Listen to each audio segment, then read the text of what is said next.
2 लाइनें। उफ, तुम्हारे उसूल, तुम्हारे आदर्श, किस काम के हैं तुम्हारे उसूल? तुम्हारे सारे उसूलों को गूंद कर एक वक्त की रोटी नहीं बनाई जा सकती रवि। जिन आदर्शों के लिए तुम अपनी जिंदगी पर खेलने के लिए तैयार हो, क्या किया उन आदर्शों ने? एक 400-500 रुपए की पुलिस की नौकरी, एक किराए का क्वार्टर, एक ड्यूटी की जीप, 2 जोड़ी खाकी वर्दी। देखो, ये वही मैं हूं और ये वही तुम हो। हम दोनों एक साथ इस फुटपाथ से उठे थे, लेकिन आज तुम कहाँ रह गए और मैं कहाँ गया? आज मेरे पास बिल्डिंग है, प्रॉपर्टी है, बैंक बैलेंस है, बंगला है, गाड़ी है, क्या तुम्हारे पास? मेरे पास अनुपमा चोपड़ा का इंटरव्यू है। मेरे पास अनुपमा है, अनुपमा है। Lovely, thank you, round of applause. लेकिन जब एक एक्टर एक सीन करता है तो कभी उस वक्त महसूस होता है कि ये बहुत अच्छा सीन है? ये अगर किसी भी एक्टर ने सोच लिया कि ये सीन जो मैं करने वाला हूँ ये ऐतिहासिक होने वाला है, वो तो सबसे बड़ी अपने जीवन की गलती कर रहा है। बड़ी जो आपको दिया गया है उसको भैया सोच समझ के जितने भी है अपने अंदर उसको कर दीजिए और घर जाइए। बल्कि अगर हम फिर से दीवार की बात कर रहे हैं तो जब डेथ सीन की बात हुई थी तो जावेद साहब ने कहा था सर हमारे पास लिखने को कुछ है नहीं, क्योंकि मुझे मालूम नहीं कि जब आदमी मरता है तो क्या बोलता है।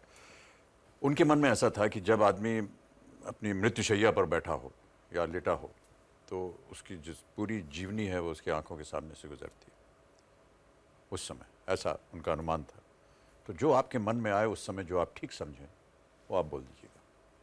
तो जो डेथ सीन है दीवार का, वो आपने इम्प्रोवाइज किया? वो एक ढांचा दिया उन्होंने कि इस तरह की सोच होनी चाहिए उसमें, और फिर उसके बाद वो जो कुछ भी हुआ वो सब इम्प्रोवाइजेशन था, वो लिखा नहीं था।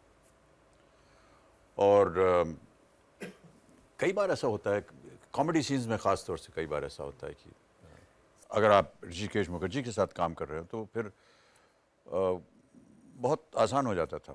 ड्रेस वेस क्या होगा आप गए उनसे पूछने तो वो डांट देते थे, अरे तुम जाओ अपना जगह काम करो, तो ड्रेस पूछ रहा है वो, ये तुम पहना है ये ठीक है। तो जो हम लोग शूटिंग के लिए आते थे पहन के वही कहते हाँ इसी में आ जाओ।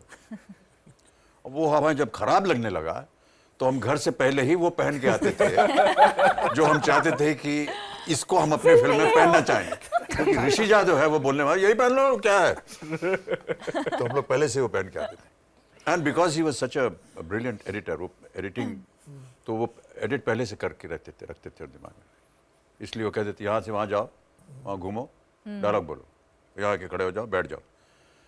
हम लोग कहते ऋषिदा पर हम कर क्या रहे हैं, क्या ए चुप, बोलने को नहीं।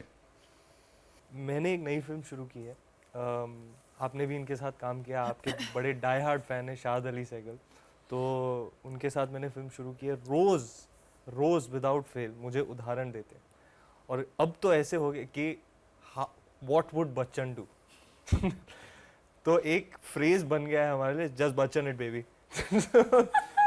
वो चाहे मैं मजाक भी नहीं कर रहा हूँ कि वो मुझे पूछा इतना ऐसे क्यों कर रहा है, यार बहुत गर्मी है यार। लाइक एक बात बताता हूँ, एक बार बंटी और बबली की का म्यूजिक वीडियो कर रहे थे, पूरे लेदर में बच्चन साहब एक नॉन एसी फ्लोर पर शूटिंग कर रहे थे और पसीने छूटे जा रहे थे यानी वो टोटली कूल वाइब देके पूरा परफॉर्म कर रहे थे।